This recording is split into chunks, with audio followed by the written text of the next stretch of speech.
களத்துல செய்ய வேண்டிய வேலையா, தனி விமானத்துல போய் செய்ய வேண்டிய வேலையா? இதை மட்டும் நீங்க சொல்லுங்க. அரசியல்ல ஒரு வேளையும் தொடங்காம இருக்கிறப்ப ஒய் பிரிவு பாதுகாப்பை போட்டுக்கிட்டு தனி விமானத்துல போயிட்டு ஆலண்டா பிசாசா வந்து மனுஷவாட ஆகாதுன்னா அரசியல் எப்படி செய்ய முடியும்? எதுல தேர்ச்சி பெற்றவர்னு அவர் அரசியலுக்கு வந்திருக்கிறார். நம்மளை பார்த்து ஒரு கூட்டம் விசில் அடிக்கிறாங்க, அவ்வளவுதானே தகுதி அவருக்கு. 4 நிமிடத்தை தாண்டி பேச முடியாத ஒருவனை இந்த நாட்டிலே தலைவனாக ஏற்றுக்கொள்ளுங்கள் என்று சொல்வது எவ்வளவு பெரிய வேடிக்கை. விக்கிரவாண்டி மாநாட்டுக்கு ஏறத்தாழ 4 மாசம் மனப்பாடம் பண்ணாரு, 40 நிமிஷம் பேசணும் கட்சிக்காரன் சொன்னா. எனக்கு கோவை மக்களுடைய பிரச்சனை என்ன, அத பத்தி இயல்பா ஒரு 4 வரி பேச தெரியாதா அவருக்கு? இல்ல, அவர் வந்திருக்கிறது கோயம்புத்தூர் தான்ங்கிறதே ஆதவர்ஜி நான் சொன்னாதே அவருக்கு தெரியுங்கிற நிலைமையில தான் அவர். திமுக நீட்டை வந்து எதிர்க்கிறதுல விஜய் என்ன செய்யறாரு? அவரும் நீட்டை எதிர்க்கிறாரு. அப்புறம் எப்படி கொள்கை எதிரியா இருப்பாங்க? ரெண்டும் ஒரே கொள்கையாளருக்கு. விஜய்ங்கிறவர் வந்து வாரிசு அரசியல் பேசுறாருல, எஸ்.ஏ. சந்திரசேகருக்கு மகனா பிறகுனா விஜய் சினிமாவில் நடிகரா வந்து போறா? 30 ஆண்டு கால உழைப்புலதான் ஓடி அடைஞ்சுதான் இந்த இடத்துக்கு அவர் வந்திருக்கிறாரு. அரசியல்ல மட்டும் ஜனநாயக ஷூட்டிங் முடிச்சுட்டு நான் வருவேங்க, ஒரு பகிரங்கமான பச்சை படுகொலை நடந்தது என்பதை கண்டிப்பதற்கு துப்புள்ள உனக்கு எதுக்கு அரசியல் கட்சி? கட்சியை கலைச்சிட்டு போ. எதுக்கு நீ அரசியல் கட்சி நடத்துற? நீ ரசிகர் மன்றத்தை நடத்துகிறாய், அதற்கு பெயரை மட்டும் போர்டு மாத்திருக்க தமிழக வெற்றி கழகம்.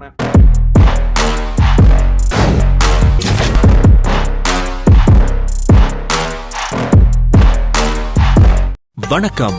உங்கள் லெஜண்ட் சரோனாவில் அக்ஷய திருதியை முன்னிட்டு தங்க நகைகளுக்கு பவுனுக்கு ரூபாய் 2000 தள்ளுபடி. ஏப்ரல் 22 முதல் மே 4 வரை ரூபாய் 2000 தள்ளுபடி. அக்ஷய திருதியை பொன்னாளில் மேலும் மேலும் பொன் சேர்ந்திட வாழ்த்துகிறோம். உலகின் மிகப்பெரிய single display jewellery the legend new Saravana stores பிரம்மாண்டமாய் பாடி. அரசியல் திணை நிகழ்ச்சியில் இணைந்தமைக்கு மகிழ்ச்சி சார்.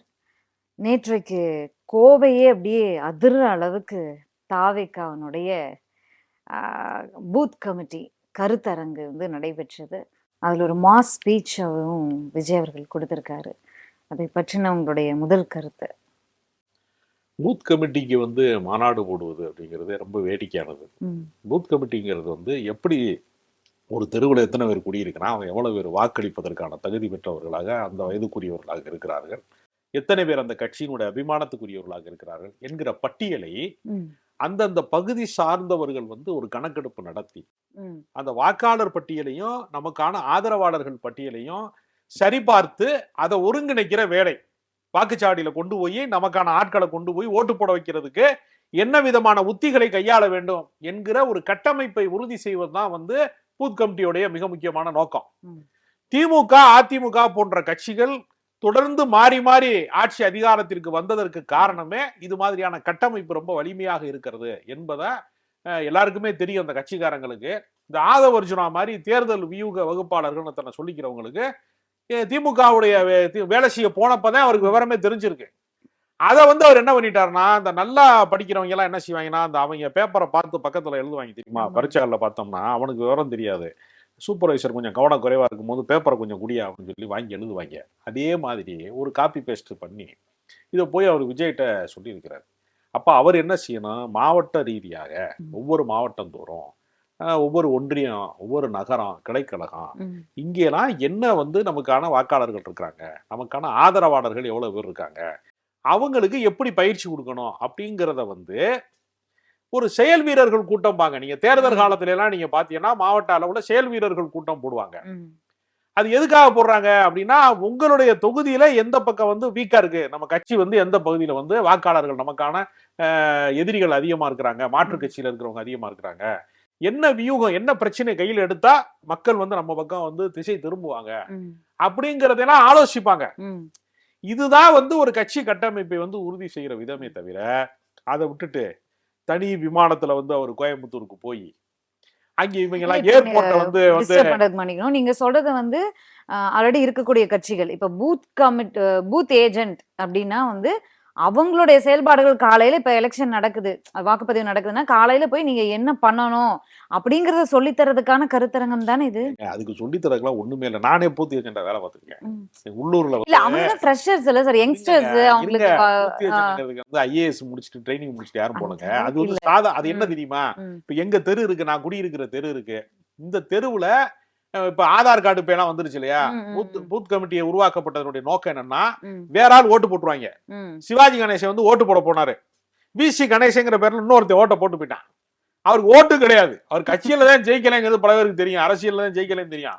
அவரை வாக்காளராகவும் சேர்த்துக்கிறாம தான் பண்ணிருக்காங்க, பல சதி வேலைகளை அவருக்கு எதிராக பண்ணிருக்காங்க அந்த காலத்துல. அப்ப அது என்ன செய்வான்னா, இப்ப நீங்க இன்னார் மகனா, நீங்க உங்க அப்பா பேர் என்ன, இவர் இந்த தெருவுல குடியிருக்கிறது உண்மைதானா, இந்த அட்ரஸ் உண்மைதானா அப்படிங்கறத வந்து செக் பண்ணி ஓட்டு போடுறதுக்கு. ஏன்னா யாரோ ஒருத்தர் அரசு ஊழியரா இருக்கிறவரு, ஒரு ஆசிரியரா இருக்கிறவரு தேர்தல் பணிக்காக என்ன பண்ணிருப்பாரு, பரமக்குடியில வந்து வாக்குச்சாவடி இருக்கு அப்படின்னா பரமக்குடிக்காரரை வந்து உள்ளூர்ல இருக்கக்கூடிய அரசு ஊழியரை அவங்க நியமிக்க போறது இல்ல தேர்தல் பணிக்கு. அவங்க என்ன பண்ணுவாங்கன்னா, எங்கேயா தேனி மாவட்டத்துல இருந்து ஒரு ஆளை கொண்டு வந்து போடுவாங்க. தேனியில இருக்கிற ஆளுக்கு என்ன பண்ணுவாங்க, எங்கேயாவது போய் மதுரை பக்கத்துல இருக்கிற ஒரு ஆளு தான் இப்படித்தான் தேர்தல் பணி செய்வாங்க. முகம் அறிந்தவர்கள் இருக்க மாட்டாங்க. அப்ப ஏதோ ஒரு கிராமத்துல இருந்து அல்லது ஏதோ ஒரு நகரத்துல இருந்து கிளம்பி வரக்கூடிய ஒரு அரசு ஊழியருக்கோ ஒரு ஆசிரியருக்கோ தேர்தல் பணி செய்பவருக்கோ இன்னார் மகன் இன்னார் தான் ஓட்டு போடுறாருன்னு தெரியாதுல்ல. இப்ப நீங்க ஆதார் கார்டு வந்ததுனாலையும் நம்ம அடையாளத்தை கண்டுபிடிக்கணும்னு சொல்ல முடியாது. ஆதார் கார்டுல இருக்கிற மூஞ்சிக்கும் நேரம் இருக்கிற முகத்துக்கும் எந்த சம்பந்தம் கிடையாதுன்னு எல்லாரும் சத்தியம் பண்ணி சொல்றாங்கல்ல. அது என்னமோ தெரியல, எல்லார் முகத்தையுமே ஒரு டைப்பா குரங்கு மாதிரி எடுத்து வைக்கிறாங்க. அதுல அப்படி ஒரு சிக்கல் அதுல இருக்கு. ஒரு வினோதமான ஒரு படம் வரைஞ்சு கிராபிக்ஸ்ல வரைஞ்சது மாதிரியே இருக்கு ஒவ்வொருத்தன் மூஞ்சியுமே. ஒரு நம்ம முகம் தானா அப்படிங்கறது சில பேர் ரொம்ப அழகா இருக்கிறோம்ங்கிற கர்வத்தோட அழைக்கிறவன் பல பேர் ஆதார் அட்டையில போட்டாவை பார்த்த உடனே அவன் ஆணவமே அடங்கிருதுன்னா பாருங்க, அந்த அளவுக்கு எடுத்து கொடுக்குறாங்க. அப்ப இவன் இன்னாருதான் வாக்காளரு அப்படிங்கறத உறுதி செய்வதற்கான ஒரு இதுனா இது களத்துல செய்ய வேண்டிய வேலையா, தனி விமானத்துல போய் செய்ய வேண்டிய வேலையா, இதை மட்டும் நீங்க சொல்லுங்க. ஒரு தனி விமானத்துல போறாராம், நீங்க கோவாவுக்கு கீர்த்தி சுரேஷ் கல்யாணத்துக்கும் தனி விமானத்துல போறீங்க, இங்கேயும் தனி விமானத்துல போறீங்க. நான் என்ன கேட்கிறேன்னா, ஆளண்டாத பிசாசும் பாங்க, மனுஷவாட ஆகாத ஆளுகம் பாங்க. நீங்க சில தலைவர்கள்லாம் பாத்தீங்கன்னா முடிவெட்ட போனாலும் 30 பேரோட போற தலைவர்களை நான் பார்த்திருக்கேன். கட்சிக்காரனா இருக்கிறவங்க எல்லாம் என்ன செய்வாங்கன்னா, எல்லாத்துக்குமே நீங்க பாத்தீங்கன்னா எங்க போனாலும் கும்பலாவே போவாங்க. அது ஆக்சுவலா வந்து சில பேர் என்ன நினைப்பாங்க, என்னைய அவன் எங்க போனாலும் கும்பலா இருக்கிறான் இவன். நீங்க லோக்கல்ல வந்து ஒரு பஞ்சாயத்து பிரசிடண்டா இருக்கிற ஆள் கூட காலையில தனியா டீ குடிச்சானா அடுத்த முறை தேர்தல் தூக்கிடுவான். 10 ஆளுக்கு டீ வாங்கி கொடுத்தா குடிக்கிறான். இந்த முறை சாப்பிட போனா தனியா சாப்பிடக்கூடாது. கல்யாணத்துக்கு வந்து எனக்கு தெரிஞ்சு சிவகங்கையில ராஜசேகரன் ஒருத்தர் இருந்தாரு, சட்டமன்ற உறுப்பினரெல்லாம் இருந்தாரு. அவர் என்ன பண்ணுவாருன்னா, எவன் வீட்லயாவது கல்யாணத்துக்கு பத்திரிக்கை வைக்க வச்சுட்டாங்க, பத்திரிக்கை இல்ல எவன் கல்யாணம் பத்திரிக்கை வச்சாலும் அவர் போயிடுவாரு. எவனாவது மறந்துடுவான்ல, சொந்தக்காரன் எதுக்கே இருந்தாலும் பெரிய மனுஷன் தேவையில்லாம அப்படின்னு சொல்லிட்டு சில பேர் மறந்துடுவான்ல, மறந்துட்டு விட்டுருவேன். யாராவது ஒருத்தன் பேசிட்டு இருக்கும்போது கட்சிக்காரன் என்னையா நாளைக்கு வந்துறியா காலையில 10 மணின்னு சொன்னா, அண்ணே கல்யாணத்துக்கு போறேன். யாரு கல்யாணத்துக்கு போற? பத்திரிக்கை வைக்க முட்டானே அவன் அப்படின்னு சொன்னா பேசாம இருக்கணும்ல. 10 மணிக்கு என்னை வந்து கூப்பிடுன்னு சொல்லி அந்த ஆளுக்கு சொல்லாத கல்யாணத்துக்கு கூப்பிடாத கல்யாணத்துக்கு கிளம்பி போயிடுவாரு. எதுக்குண்ணா, என்ன தம்பி மறந்துட்ட போல இருக்கு அப்படின்னு சொல்லி மொய் கவரை கொடுத்து வந்துடுவார் போய். எதுக்குன்னா, பொது வாழ்க்கையில இருப்பவர்கள் வந்து அனுசரித்து போகக்கூடியவர்களையும் சக தோழர்களா இருக்கிறவங்க சக நண்பர்களா இருக்கிறவங்க எல்லாரையும் அரவணைக்கக்கூடிய பண்பு இருக்கிறவர் தான். நீ அதை விட்டுட்டு ஒருவேளை இன்னும் அரசியல்ல ஒருவேளையும் தொடங்காம இருக்கிறப்ப ஒய் பிரிவு பாதுகாப்பை போட்டுக்கிட்டு தனி விமானத்துல போயிட்டு ஆலண்டா பிசாசா வந்து மனுஷவாட ஆகாதுன்னா அரசியல் எப்படி செய்யும்? நேற்று இருந்து வைப்பிரிவு பாதுகாப்பு கொடுத்திருக்காங்கல்ல. இல்ல அவர் வந்தா கூட்டம் கூடுது, அங்க வந்து கண்ட்ரோல் பண்ண முடியல அப்படிங்கும் போது நேத்தே பாத்திருப்பீங்க. அப்படி அவ்வளவு கிரௌடு கூடுது அப்படிங்கும் போது அவர் எப்படி? நான் என்ன கேக்குறேன்னா, எத்தனை வாட்டி ஒரு சினிமாவை பாக்குறான், எத்தனை வாட்டி திரும்பி பார்க்க முடியும்? முன்னாடிலாம் அந்த காலத்துல எல்லாம் வந்து என்ன செஞ்சான், 80 காலகட்டங்கள் எல்லாம் 90 காலகட்டங்கள் வரைக்கும் இருந்துச்சு. ஒரே படத்தை 17 முறை பார்த்தாரு அப்படின்னு சொல்லுவாங்க முன்னாடி. இல்ல சமீபத்துல சச்சின் ரீ ரிலீஸ் ஆச்சு. ஆமா, காலியா தான் இருந்துச்சு தியேட்டர். ஃபர்ஸ்ட் ரிலீஸ் ஆகும்போதே காலியா தானே இருந்துச்சு. ஒரு செகண்ட் ரிலீஸ்ல காலி ஆகாம நினைச்சியா? நீ கேட்கறது ஏற்கனவே அது ஓடாத குதிரை, அந்த குதிரையை மறுபடியும் ஒரு விட வந்து நீங்க மண் குதிரை ஆத்துல மறுபடியும் இறக்கி விட்டீங்கன்னா அது கரையத்தானே செய்யுங்க. சச்சினுக்கு கூட்டம் வரலைன்னா அதுக்கு என்ன பண்ணுவாங்க? படம் ஏற்கனவே ஓடுற படத்தை எடுத்து வைக்கணும். அதனால எந்த விஷயம் அது கிடையாது. தன்னை பார்க்க கூட்டம் வர்றது ஒண்ணுதானங்க விஜய்க்கு தகுதி. விஜய்க்கு அரசியல் என்ன தகுதி? அவர் வந்து வைகோ மாதிரி சிறந்த பார்லிமெண்டரியனா இருந்திருக்கிறாரா? என்ன நினைக்கிறேன், ஒரு தலைவனுக்கான தகுதியில விஜய் எதுல வந்து தேர்ச்சி பெற்றவர்? அவர் வந்து மிகச்சிறந்த வரலாற்று புலமை கொண்டவரா, அரசியல் சாதுரியங்கள் கொண்டவரா? அவருக்கு வந்து அம்பேத்கரியம் தெரியுமா, மார்க்சியம் தெரியுமா, பெரியாரியம் தெரியுமா, வந்து தேச விடுதலை போராட்டங்கள் குறித்த வரலாறுகள் தெரியுமா? எதுல தேர்ச்சி பெற்றவர்னு அவர் அரசியலுக்கு வந்திருக்கிறார். நம்மளை பார்த்து ஒரு கூட்டம் விசில் அடிக்கிறாங்க, அவ்வளவுதானே தகுதி அவருக்கு. வேற ஏதாவது விஜய்க்கு தகுதி இருக்கிறதா நீங்க நினைக்கிறீங்களா? ஒரு தகுதியும் கிடையாது. மக்களுக்கு நல்லது பண்ணணும்னு வந்திருக்கேன்னு சொல்றாரு, ஊழலை ஒழிப்பேன் இது சொல்லாதவனே கிடையாது. தீவிரவாதி கூட சொல்றதுக்கு நான் மக்களுக்காக சொல்ல, நான் ஒரு போராட்டத்துக்காக சொல்ல வந்திருக்கேன் சொல்றான். உலகத்துல வந்து இது வரைக்கும் எந்த போராட்டத்துக்கு முன் வரவனா இருக்கான், அது ஆயுத குழுக்களா இருக்கலாம், அகிம்சை வழியில போராடி எல்லாருமே என்ன சொல்றான், மக்களுக்காக போராட வரணும்னு சொல்றான். விளைவு என்ன, ரிசல்ட் என்ன, அதான கேள்வி நமக்கு. இப்ப தமிழ்நாட்டிலேயே எனக்கு தெரிஞ்சு சினிமா நடிகர்கள்லயே எம்ஜிஆர் ஒருவர் ஏற்கனவே ஒரு அரசியல்வாதி. அவர் நடிகராக பயணம் பண்ணி கொண்டிருக்கிற காலகட்டங்கள்லயே மிக தீவிரமாக 1952 தொடங்கி 72 வரைக்கும் திமுகவுல பயிற்சி பெற்ற, திமுகவுல ஒருத்தன் 20 வருஷம் பயிற்சி பெற்றான்னா அவன் இந்தியாவே அந்த ஆளக்கூடிய தகுதி பெற்றவனா மாறிடுவான். அரசியல் பயிற்சிக்கான இடம் அது. நீங்க கம்யூனிஸ்ட் கட்சியில ஒருத்தன் ஒரு கடைநிலை தொண்டனா இருக்கிற ஊழியனா இருக்கிறான்ல, அவன் கேட்கிற கேள்விக்கு நாடாளுமன்ற உறுப்பினர்கள் பதில் சொல்ல முடியாது சில நேரம். அவ்வளவு அரசியலே அவன் கற்று தேர்ந்திருப்பான். அதற்கெல்லாம் அரசியல் பயிற்சி வகுப்போட கூடிய இடங்கள் அது. நீங்க திராவிடர் கழகத்துக்கு திராவிடர் கழகத்துக்கு நீங்க போனீங்கன்னா பெரியார் நூலகர் வாசகர் வட்டம்னு ஒண்ணு வச்சிருக்கான். போனீங்கன்னா 4889வது கூட்டம்ங்கிறாங்க. போனேன் நான். என்னடா நடத்திருக்கேன்னா, நாங்க 4000 கூட்டம் போட்டிருக்கோம், இதுக்கு முன்னாடி 1000 கூட்டம் திராவிடத்தை பத்தி பேசியிருக்கோம், அதுக்கு முன்னாடி ஒரு 2000 கூட்டம் மார்க்சியம் பேசியிருக்கோம், தமிழ் தேசியத்தை பத்தி நாங்க 400 கூட்டம் பேசியிருக்கோம்னு 4899 கூட்டம்ங்கிறான். நான் என்ன சொல்றேன்னா, ஒரு வாரம் அங்கே போய் விஜய் படிச்சாருன்னா விவரம் தெரிஞ்சிடும். அங்கே போய் படிச்சதுனாலதான் அண்ணாவுக்கு அரசியல் தெரிந்தது பெரியாரிடம் இருந்து. அங்கே இருந்து பயிற்சி பெற்றதுனாலதான் கலைஞரால 5 முறை முதலமைச்சராக இருக்க முடிந்தது. எல்லாரும் அரசியலை செய்து விட முடியாது, அதற்கு ஒரு பயிற்சி வேண்டும். நீங்க பயிற்சி இல்லாம பைக்கே ஓட்ட முடியாது. விமானம் ஓட்டணும்னு ஆசைப்படுறது என்ன வகையான நியாயம்? இதைத்தான் நான் சொல்றேன். இது அவர் பயிற்சி கொடுக்கிற இடத்துக்கு வந்துட்டாரு. நேத்து பாத்திருப்பீங்க அந்த பூத் கமிட்டி ஆலோசனை கருத்தரங்கத்துல அவர் ஸ்பீச் கொடுக்கிறாரு. எப்படி செயல்படணும் அப்படின்னு அவர் பேசுறாரு. 4 நிமிடத்தை தாண்டி பேச முடியாத ஒருவனை இந்த நாட்டிலே தலைவனாக ஏற்றுக்கொள்ளுங்கள் என்று சொல்வது எவ்வளவு பெரிய வேடிக்கையானது. ஏற்கனவே அவர் அவருடைய அந்த விக்கிரவாண்டி மாநாட்டுக்கு ஏறத்தாழ 4 மாசம் மனப்பாடம் பண்ணாரு. 40 நிமிஷம் பேசணும் கட்சிக்காரன் சொன்ன எனக்கு அவரோட பயணித்தவன் சொல்றான். மனப்பாடம் பண்ணிட்டு பஞ்சு டைலாக் பேசினாரு. அதனாலதான் பாயாசம் பாசிசம்னு பேசினாரு.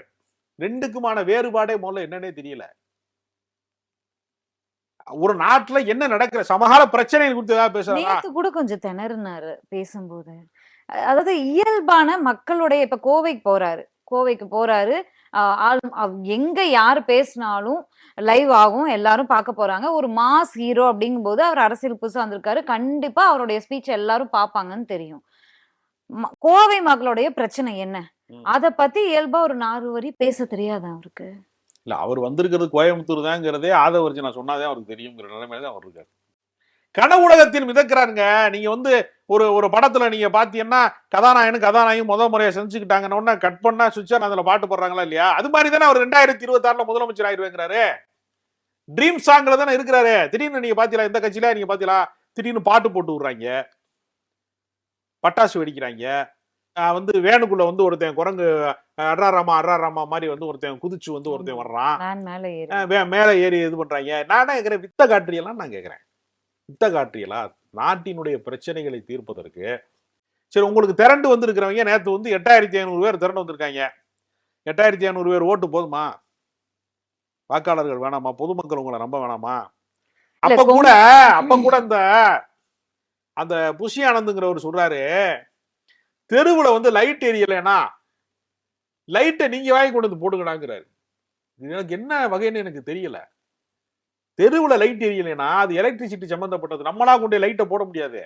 இபி காரன் தான் அது போடணும். அந்த லைட்டை நம்ம வாங்கி கொடுக்கலாம், அது அரசாங்கத்திலேயே அவங்க வாங்கி கொடுப்பாங்க. ஒரு கவுன்சிலரா இருக்கிறவரு, ஒரு சேர்மனா இருக்கிறவரு, ஊர் பிரசிடண்டா இருக்கிறவரு, இந்த பக்கம் 4 லைட் எரியலப்பா அப்படின்னா கம்ப்ளைண்ட் பண்ணா ஆமாங்க, ஏன்னா அவங்க அது பண்ணுவாங்க. லைட்டை கொண்டு நின்று போடுறாங்கிறாரு. ஒரு பக்கம் வயசானவங்க படுத்து கிடப்பாங்க, அவங்களுக்கு கட்டில் வாங்கி கொடுங்க, அது உங்க சொந்த காசுல வாங்கி கொடுங்கிறாரு. ஏன் சொந்த காசுல நான் வாங்கி கொடுக்கறதுக்கு இவர் எதுக்கு அட்வைஸ் பண்றாருன்னு தெரியல. நம்ம கட்சியில இருந்து ரொம்பவும் முதியோர்கள் பராமரிப்பற்றவர்களுக்கு போய் உதவி செய்யுங்க, அதற்கான உதவியை தலைவர் செய்வாருன்னு சொன்னா கூட பரவாயில்ல. ஏற்கனவே நம்ம கட்சியில எளிமையானவர்கள் தான் இருக்கிறாங்கன்னு சொல்றாங்க. ஆனா பாத்தீங்கன்னா ஏர்போர்ட்டை பஸ் ஸ்டாண்டா மாத்திருக்காங்க. நேத்து விமான நிலையம் திணறியது. என்னடா திணறியது அப்படின்னா, இவர் தனி விமானத்துல வந்ததுனால வந்த முறை விமானத்துல வந்திருக்கான். ஏன்னா ஏழை கட்சி, அவங்க பண்ணையார்களுக்கு எதிரான கட்சி அவங்க தொடங்கி இருக்கிறாங்க. அதனால அவர்களுக்கு அரசியலினுடைய அரிச்சுவடி தெரியவில்லை என்பதைத்தான் இது காட்டுகிறது. இவர் என்ன செஞ்சிருக்கணும்? மாவட்டம் தோறும் பயணம் செஞ்சிருக்கணும், ஊர்கள் தோறும் பயணம் செய்யணும், ஒவ்வொரு இப்ப வழக்கமா அரசியல் கட்சியில என்ன 234 செய்வாங்கன்னா, எனக்கு தெரியும் அரசியல் கட்சியில என்ன செய்வாங்கன்னா, ஒவ்வொரு மாவட்டத்துக்கும் அவங்க தலைவர் போவாங்க.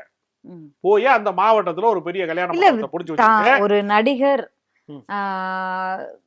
கண்டினியூஸா சில மேடைகள்ல அவருக்கு அனைத்து அரசியல்வாதிகள் போலவும் பேசவும் தெரியல அப்படிங்கிறதுனால விஜய வந்து ரொம்ப குறைவா இறை இந்த போடுறீங்களோ? நாட்டுல பேச தெரியாத தலைவர்கள் பெருவெற்றி பெற்றவர்கள் இருக்காங்க. தேசப்பிதா மகாத்மா காந்தி பேச்சாளர் கிடையாது. ம். தந்தை பெரியாருக்கு ஜோடனையா பேச தெரியாது. அண்ணாவுக்கு தான் அடுக்குமொழியில எல்லாம் பேச தெரியும். பெரியார் வந்து சாதாரண மக்கள் மொழியில ஆமா. தான் பேசுவாரு. காமராஜர் பேச்சாளர் கிடையாது. சமீபத்துல 20 வருடங்களுக்கு முன்பு மறைந்த மூப்பனாருக்கு வந்து பேச தெரியாது. அவர் பெரிய கிங் மேக்கர். அவர் வச்ச கூட்டணி தான் வெற்றி பெறும். அப்படி பல பேரு தலைவர்கள் வந்து பேச்சாற்றல் மிக்கவர்களாக இல்லாதவர் அரசியலின் பெரிய தாக்கத்தை உருவாக்கியதுல வாழும் உதாரணம் ராமதாஸ், மருத்துவர் ராமதாஸ். அவர் பேச்சாளர் கிடையாது. ம். சாதாரண மொழியில தான் அவர் பேசுவாரு. இப்படி எத்தனையோ பேரு பேச்சாற்றலுக்கு அப்பாற்பட்டவர்கள் பல பேரு அரசியல்ல மிகப்பெரிய தாக்கத்தை உருவாக்கியவர்கள் இருக்கிறாங்க. ம். இவர் பேச்சாளரா இருக்குன்னு நான் சொல்லல. புரிந்து கொள்ளக்கூடிய சக்தியோட இருக்கணும். எதுக்கு அரசியல் பண்றோம், என்ன கருத்தியல் நமக்கு இருக்கு அப்படின்னு ஒண்ணு இருக்கணும். அவர்தான் சொல்லிட்டாரு அவர் கருத்தியல. என்ன கருத்து இருக்கணும்? கொள்கை எதிரி திமுக, ஆ. பாஜக வந்து எதிரி, 2 பேரும் எங்களுக்கு எதிரின்னு சொல்லிட்டாரு. தொடர்ந்து இல்ல, விமர்சிக்க அதுவே செய்யறாரு. தவறான கருத்து. ம். இப்ப திமுக நீட்டை வந்து எதிர்க்கிறதுல விஜய் என்ன செய்யறாரு? அவரும் நீட்டை எதிர்க்கிறாரு. எதிர்க்கிறாரு. அப்புறம் ஆமா. எப்படி கொள்கை எதிரியா இருப்பாங்க? ரெண்டும் ஒரே கொள்கையாளருக்கு. திமுக வந்து ஒன்றே குலம் ஒருவனே தேவன்கிறதா திமுகவுடைய கருத்து. திமுக திராவிடத்தை விஜய் எதிர்க்கல, திமுக தான் எடுக்கிறாரு. குடும்ப ஆட்சி, ஊழல் ஆட்சி அப்படின்னு சொல்லி அதை தானே அவர் விமர்சிக்கிறாரு. அதை எஸ். ஏ. அகற்றுவோம். சந்திரசேகருக்கு ஒரு மகா கோயம்புத்தூர்ல கூட சொல்லிருக்காரு, இங்க ஏங்க? பல பேர் வந்திருப்பாங்க, பேசியிருப்பாங்க, வாக்குறுதிகள் கொடுத்திருப்பாங்க, உங்களை பொய் சொல்லி ஏமாத்தி நீங்க ஆட்சியில கூட உட்கார்ந்துருப்பாங்க, இனிமே அது நடக்க விட மாட்டேன்னு கோயம்புத்தூர்ல கூட பேசியிருக்காரு திமுக. ஏங்க, ரெட் ஜெயின்ல சம்பளம் வாங்கி பல படங்கள் நடிச்சிருக்கும் போதெல்லாம் குடும்ப அரசியல் அவருக்கு தெரியாதா? உதயநிதி வந்து மு.க. ஸ்டாலினோட மகன் தான். அது தொழில் சார், அது தொழில். எல்லாருக்கும் ஒரு தொழில் இருக்கு, அரசியல் வாழ்க்கை வேற இருக்கு. விஜய்ங்கிறவர் வந்து வாரிசு அரசியல் பேசுறாருல. ம். எஸ். ஏ. சந்திரசேகருக்கு மகனா பிறகலைன்னா விஜய் சினிமால நடிகரா வந்திருப்பாரா? அவர் யாராவது அறிமுகப்படுத்துறதுக்கு தயாரா இருந்தாங்களா? எஸ்சிஏசியே கூட்டிட்டு போய் பாரதி ராஜாட்ட என் மகனை நடிக்க வைக்கணும், நான் நடிக்க வச்சா சரியா வராது, நான் சென்டிமெண்டா இருக்கிறது ஒரே மகனா இருக்கிறதுனால எனக்கு அவனை வேலை வாங்குறது சிரமமா இருக்கும், நீங்க நடிக்க வைங்கன்னு பாரதி ராஜாட்ட கூட்டி கொடுத்தாரு. பாரதி ராஜா வந்து போட்டோ ஷூட்லாம் எடுத்து பார்த்துட்டு இவன் சினிமாவுக்கு அன்ஃபிட்னு அனுப்பிவிட்டார். நடந்த வரலாறு. பாரதி ராஜாவே சொல்லியிருக்கிறாரு. அது பின்னாடி அவர் ஒருத்தருடைய கணிப்பு என்பது தவறக்கூடும். எவ்வளவு பெரிய மேதையாக இருந்தாலும், கலை மேதையாக பாரதி ராஜா இருந்தாலும், பாரதி ராஜாவால் நிராகரிக்கப்பட்டவர். நிராகரிக்கப்பட்டதற்கு பின்பு வேற யாருமே எடுக்க முன் வரலைங்கிறதுனால எஸ். ஏ. சந்திரசேகரே வந்து கதையை எழுதி அவரே படம் பண்ணி பூரா அட்டர் பிளாப்பு. நீங்க தொடக்க கால படங்கள், விஜய் படங்கள்லாம் நீங்க பாத்தீங்கன்னா ஆபாசத்தின் உச்சமா இருக்கும் படம். அம்மா, அதாவது என்ன சொல்றதுன்னா, கதாநாயகின்னு நினைச்சு கதாநாயகி அம்மாவுக்கு சோப்பு போட்டு விட்டாரு பாத்ரூம்ல போயின்னு கதை எழுதியிருக்கிறாங்க. இது அம்மா கதை எழுதி அப்பா டைரக்ட் பண்ணி மகன் நடிச்சிருக்கான். சங்கவியை நம்பிதான் அந்த படமே ஓடி இருக்கு. கோயம்புத்தூர் மாப்பிள்ளை, ரசிகன், இந்த படங்கள்லாம் இன்னைக்கு யூடியூப்ல இருக்கு. ஆதாரம், நான் பேசுறதுக்கு ஆதாரம் இருக்கு. எதுவுமே சகிக்க முடியாத படங்கள், எல்லாமே குப்பை படங்கள், ஓடாத படங்கள்.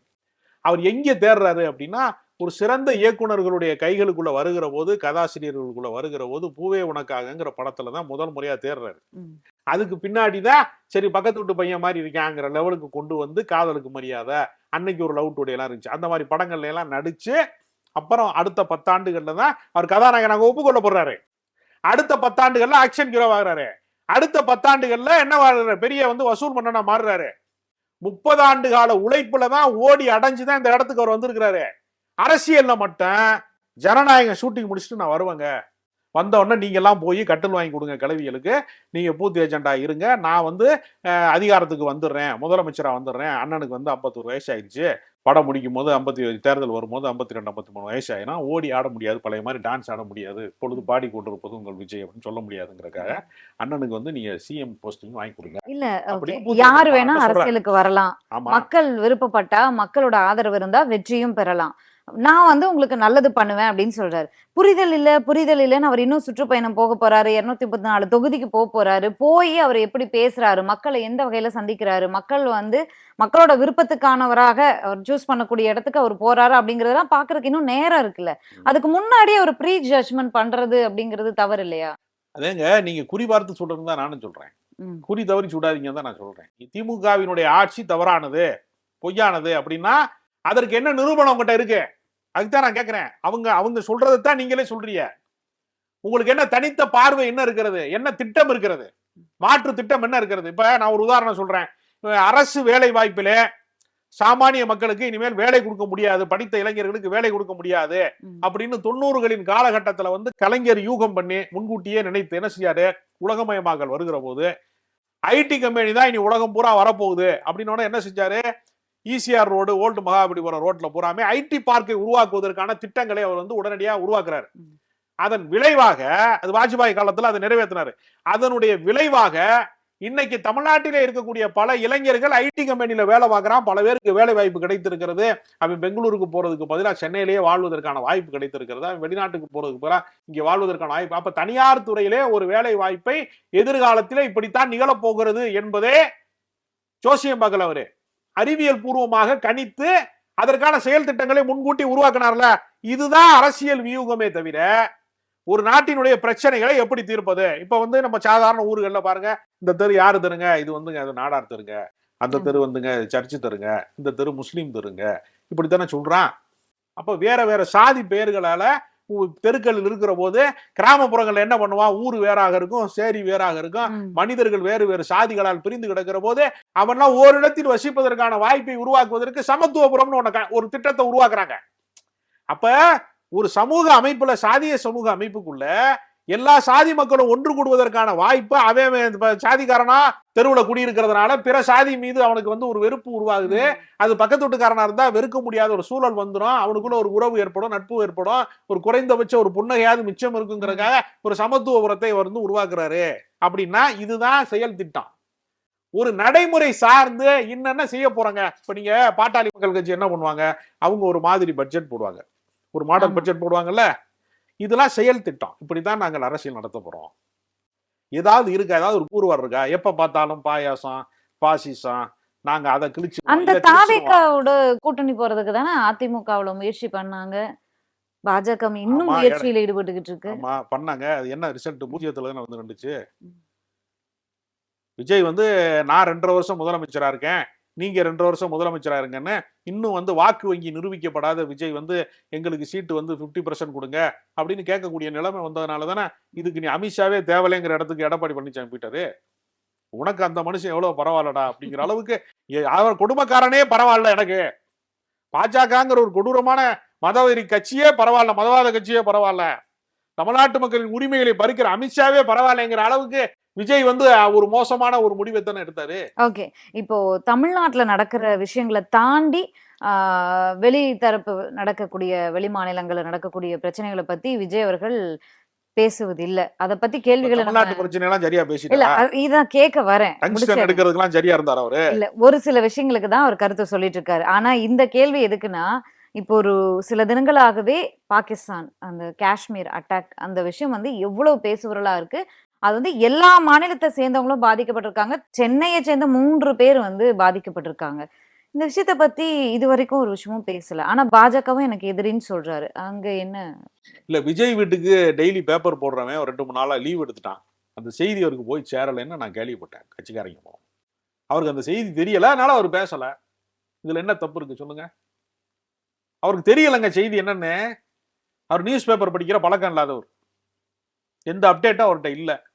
சமகால பிரச்சனைகள் குறித்து எல்லாரும் கருத்து சொல்றாங்க. அங்க நடந்தது ஒரு ஆயுத குழுக்கள் வந்து அத்துமீறி சுற்றுலா பயணிகள் மேல ஒரு 26 பேர் மேல உயிரிழப்பு ஏற்பட்டிருக்கிறது, சுட்டு கொலை செஞ்சிருக்கிறான். அந்த ஆயுத குழுக்களை வந்து வேட்டையாடணும் என்பதற்கு பதிலாக நேரடியா வந்து சவுதி அரேபியாவுக்கு போயிருந்த தலைமை அமைச்சர் திடீர்னு வந்து உடனே வந்து அந்த பாதிக்கப்பட்ட மக்களை தான் பார்க்க போறாருன்னு எல்லாரும் நினைச்சிட்டு இருக்கும்போது அவர் போய் டக்குன்னு போய் பிளைட்ல இறங்கி பீகாருக்கு சட்டப்பேரவை தேர்தலுக்கு பிரச்சாரத்துக்கு போயிட்டாரு. அவரு எதிர்பாராத ட்விஸ்ட் அடிச்சிட்டாரு. அங்க போய் எல்லாம் சொல்லுவாரு, சம்பந்தப்பட்டவங்க எங்கேயுமே போக மாட்டாரு. அவர் மணிப்பூருக்கு போனாரா? உலக நாடுகள் அத்தனையும் சுற்றி வருகிற இந்தியாவின் தலைமை அமைச்சராக இருக்கக்கூடிய பிரதமர் வந்து மணிப்பூருடைய மேப் வந்து கூகுள்ல அவருக்கு கிடைக்கலங்கிற தகவலை சொன்னாங்களா இல்லையா? நமக்கு போகலன்னு சொன்னாங்களா இல்லையா? யாராவது ஏமாத்தி அது வெளிநாடுன்னு கூட்டிட்டு போனா தான் உண்டு வர மணிப்பூருக்கு, வேற வாய்ப்பே இல்ல. அப்ப நீ என்ன செய்யணும்? அந்த வன்முறையை கண்டிக்கணும். 26 உயிரிழப்பு ஏற்படுவதற்கு எப்படி பாதுகாப்பு குறைபாடு ஏற்பட்டது? அது ராணுவத்தினுடைய கட்டுப்பாட்டிலே இருக்கக்கூடிய ஒரு மாநிலமாக இருக்கிறது. காவல்துறையின் கட்டுப்பாட்டில் தானே அந்த பிரதேசம் இருக்கிறது. இந்தியாவின் சுவிட்சர்லாந்து என்று வர்ணிக்கப்படுகிற ஒரு இயற்கை பிரதேசமாக இருக்கக்கூடிய, ஒரு அழகான பிரதேசமாக இருக்கக்கூடிய, பனி படர்ந்து இருக்கிற புல்வெளியாக இருக்கக்கூடிய அந்த பகல்காமிலே எப்படி இப்படிப்பட்ட ஒரு பகிரங்கமான பச்சை படுகொலை நடந்தது என்பதை கண்டிப்பதற்கு துப்புள்ள உனக்கு எதுக்கு அரசியல் கட்சி? கட்சியை கலைச்சிட்டு போ. எதுக்கு நீ அரசியல் கட்சி நடத்துற? அதை வெறும் இந்து முஸ்லிம் பிரச்சனையாக மாற்றி இந்தியாவில் இருக்கக்கூடிய உள்ளூர் முஸ்லிம்களை வந்து வெறுக்க வைப்பதற்கான ஒரு மதவாத கூர்தீட்டுகிற வேலையை பாஜக செய்வதை நீ கண்டித்திருக்கிறாயா? வன்முறையும் கண்டிக்கல. மத ரீதியான பிளவு அரசியலை, வெறுப்பு அரசியலை விதைப்பதற்கான வாய்ப்பாக மாற்றுகிறவனே நீ கண்டிக்கல. உனக்கு எதுக்கு அரசியல் கட்சி? நீ ரசிகர் மன்றத்தை நடத்துகிறாய். அதற்கு பெயரை மட்டும் போர்டு மாத்திருக்க தமிழக வெற்றி கழகம்னு. அது இன்னும் ரசிகர் மன்றமாகத்தான். இல்ல, இந்த சம்பவத்திலேயே 2 விஷயங்கள் சொல்லப்படுது. பாகிஸ்தான்ல தொடர்ந்து மறுப்பு தான் சொல்லிக்கிட்டு இருக்காங்க. இது உள்நாட்டு பிரச்சனை, உள்நாட்டு சதி, நாடகம் ஆடுகிறது இந்தியா அப்படின்னு தான் பாகிஸ்தான் தரப்புல சொல்லப்படுது. இங்கேயுமே வந்து பலர் சொல்லக்கூடிய விஷயம் என்னன்னா, இது வந்து பாகிஸ்தான் செய்த சம்பவம் கிடையாது அப்படிங்கறதுதான். அதனாலதான் மௌனம் காக்குறாரோ? அதாவது பாதுகாப்பு குறைபாடு இருக்கிற காரணத்தினாலதான் அவர்கள் அத்துமீறி உள்ளே வருகிறார்கள். இப்ப இதுக்கு யார் பொறுப்பேற்பது? நான் இந்தியாவின் குடிமகனாக, ஒரு ராணுவ வீரர் கூட அந்த இடத்துல யாருமே இல்ல. நான் இந்தியாவின் குடிமகனா, என்ன இந்தியாவினுடைய ராணுவம் தான் பாதுகாக்க நான் நினைக்கிறேன். இல்லங்க பாகிஸ்தான் தான் முறையிடணும்னு சொன்னா, அப்ப நான் பாகிஸ்தானுக்கு எனக்கு என்ன சம்பந்தம் இருக்கு?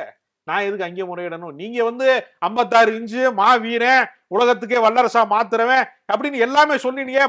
காஷ்மீர் பள்ளத்தாக்கிலே பயங்கரவாதம் ஒளிந்து விட்டது, தீவிரவாதம் ஒளிந்து விட்டது, வன்முறை இனிமே தலையெடுக்க வாய்ப்பே இல்ல. அங்க 370 சிறப்பு காஷ்மீர்ல வாழக்கூடிய ஒரு மக்களுக்கு ஒரு ராணுவ வீரர் அப்படிங்கிற அடிப்படையில பாதுகாப்பு அப்படிங்கிற பாதுகாப்பை கொடுத்துட்டா 370 சிறப்பு அதிகாரத்தை நீக்குவதன் மூலமாக நேரு செய்த வரலாற்று தவறையெல்லாம் திருத்திட்டோம்லாம் சொன்னீங்களே.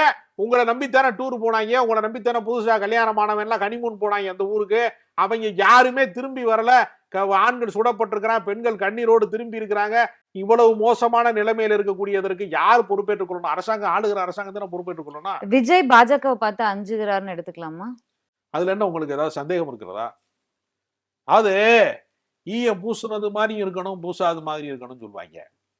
பாம்பையும் அடிக்கணும், தடி உடைஞ்சிடக்கூடாதும்பாங்க. அது மாதிரி பாஜகவை வந்து ஒரு பெயரளவுல வந்து அந்த கட்சியும் ஒரு மோசமான கட்சி, இதுவும் ஒரு மோசமான கட்சின்னு ரெண்டையும் சமப்படுத்துறாரு. நான் என்ன இருக்கிறேன், பாஜகவோட ஃபைட் பண்ணிட்டு இருக்கா இல்லையா திமுக? கண்டிப்பா. பாஜகவோடு வந்து தமிழ்நாட்டிலே இருந்து போன நாடாளுமன்ற உறுப்பினர்களாக இருக்கிறவங்க, திருச்சி சிவா போன்றவர்கள், ராசா போன்றவர்கள், மறுமலர்ச்சி திமுகவினுடைய பொதுச் செயலாளர் வைகோ போன்ற பல தலைவர்கள் வந்து இந்த பாஜகவினுடைய ஒரு அத்துமீறலான இந்த அரசினுடைய மிக மோசமான ஒரு போக்கு குறித்து வக்ஃப் வாரிய திருத்த சட்டத்துல இருந்து எல்லா கருப்பு சட்டங்களுக்கு எதிராகவும் நாடாளுமன்றத்தில் போராடி கொண்டிருக்கிறார்கள். அவங்களும் பாஜகவும் எப்படி ஒன்னா இருக்க முடியும்? ரெண்டையும் நீங்க எப்படி சம தராசாக நீங்கள் பார்க்க முடியும்? இந்த பார்வையே தவறானதா இல்லையா? இதுவே ஒன்னும் தெரியலையா அப்படிங்கிற ஒரு கேள்வி இருக்கிறது. நான் என்ன சொல்றேன்னா, திமுகவை விடவும் சிறந்த ஆட்சி தருவேன் என்பதற்கான செயல் திட்டங்கள் உங்களிடத்துல என்ன இருக்கு? விசில் அடிக்கிறவங்களை மட்டுமே வச்சுக்கிட்டு என்ன மாற்று திட்டத்தை நீங்க உருவாக்க போறீங்க? ஒரு 75 ஆண்டு காலமாக திமுக 1949 தொடங்கி 75 ஆண்டு காலமாக திமுக இருக்கிறது. அதற்கு முன்பு 25 ஆண்டு காலம் நீதி கட்சி, திராவிடர் கழகம், அது ஒரு பெரிய தொடர்ச்சி இருக்கிறது. ஒரு நூற்றாண்டு கண்டிருக்கிற இயக்கத்தை நீங்கள் தோற்கடிக்கணும்னா உங்களிடம் எவ்வளவு, அதை விடவும் பெரிய சித்தாந்தம் இருக்கணும், அதை விடவும் செயல் திட்டம் இருக்கணும், அதை விடவும் நீங்க வீரியமான ஒரு ஆளா இருக்கு. இப்ப கூட நான் என்ன சொன்னேன், விஜய் முன்னாடி பல சவால்கள் இருக்கிறது. மத்திய அரசாங்கம் மும்மொழி கொள்கையை திணிக்கிறது. நீ எல்லா மத்திய அரசு அலுவலகத்துக்கு முன்னாடியும் போய் உன் இளைஞர் படையை வைத்துக் கொண்டு ஆர்ப்பாட்டம் நடத்து, போராட்டம் நடத்து, சிறை நிரப்பும் போராட்டத்தை நடத்து, நான் சாஸ்திரி பவனுக்கு முன்னாடி போராடுவேன் அப்படின்னு விஜய் வந்து ரோட்டுக்கு வர சொல்லு. எதுவுமே கண்ணாடி மாளிகைக்குள்ள இருந்து கொண்டு பத்திரமாக ஒரு கவர்ச்சி பதுமை மாதிரி தன்னை இனிமே வருவார் சார். வைப்பிரிவு பாதுகாப்பு கொடுத்திருக்காங்க. இனிமே ஒரு தைரியம். எப்ப தேர்தல் முடிஞ்ச முன்னாடியா? 2026 தேர்தலுக்கு பின்னாடியா? ஜனநாயக ஷூட்டிங் முடிஞ்ச பின்னாடியா? எப்போ வருவார் அவரு? ஷூட்டிங் முடிச்சிட்டாரு. ஷூட்டிங் முடிஞ்சிட்டு அவர் வீட்டுக்கு போயிருவாரு ஓய்வு எடுப்பது. அவருக்கு இன்னும் கட்சிக்காரனே அவர் பார்க்கலையே, பொதுமக்கள் எப்படி பார்ப்பாரு? அவன் கட்சிக்காரனே அவர் பார்க்கறதுக்கு தான். அது இப்ப ஓய்பிரிவு பாதுகாப்பு எது கேட்டார் சொல்லுங்க? கட்சிக்காரன் தன்னை பாதுகாப்புக்கு தான் ஓய்பிரிவு பாதுகாப்பு. அவருக்கு என்ன பிரச்சனை இருக்கு கேட்டா, எப்பயோ நடிச்ச துப்பாக்கி படத்துல அச்சுறுத்தல் வந்துச்சுன்னு இப்ப கொண்டே பாதுகாப்பு போடுறாங்க. துப்பாக்கி படம் பழைய படம், இன்னைக்கு எதுக்கு பாதுகாப்பு? விஸ்வரூபத்துக்காக கமலஹாசனுக்கு இன்னைக்கு ஓய்பிரிவு போடுவீங்களா? அன்னைக்கு பிரச்சனை இருந்துச்சுங்கிறக்காக வேண்டிய. அது நியாயமாக இருந்தா துப்பாக்கி படத்துக்கு வந்த பிரச்சனையை விடவும் பல மடங்கு பிரச்சனையை வந்து கமலஹாசன் அவர்கள் வந்து விஸ்வரூபன் டயத்துல சந்திச்சாரா இல்லையா? அன்றைக்கு ஜெயலலிதா விளையாடிய சித்து விளையாட்டதுங்கிறது அது இஸ்லாமியர் மீது அந்த பழி. தமிழ்நாடு முழுக்க வன்முறை ஆகிவிடும், தியேட்டர்ல குண்டு வெடிச்சிடும் என்று ஒரு ஒரு விஷயத்தை வந்து அவங்களே கிளப்பி விட்டாங்கல்ல. அன்னைக்கு அச்சுறுத்தப்பட்ட நிலையில கமலஹாசன் இருந்தார்ல. அப்ப கமலஹாசனுக்கு வந்து ஒரு பாதிப்பு இருக்குங்கிறதுக்காக ஒய்பிரிவு பாதுகாப்பு போட்டாங்கன்னா சொல்லலாம், அன்னைக்கு அவருக்கும் அந்த பிரச்சனை இருந்துச்சுங்க, இவருக்கு இருந்துச்சுங்க, ஒரு பாதுகாப்பு வேணும்லங்க அப்படின்னா நியாயம் இருக்கிறது. கமலஹாசன் இந்தியா கூட்டணிக்கு ஆதரவாளராக இருந்தா அவருக்கு ஒய்பிரிவு கிடைக்காது. உங்களுக்கு ஒய்பிரிவு கிடைக்குதுன்னா நீங்க யாரோட ஆதரவாளர் என்பது ஒய்பிரிவின் வழியாக கண்டுபிடிப்பதற்கான சாத்தியம் இருக்கிறது. நன்றி சார், நன்றி. அவர் எப்படி செயல்படுறாரு, 234 தொகுதிக்கும் பிரச்சாரம் போறேன் அப்படின்னு இருக்காரு, அவரோட செயல்பாடுகளை பார்த்துட்டு மீண்டும் பேசலாம். நன்றி.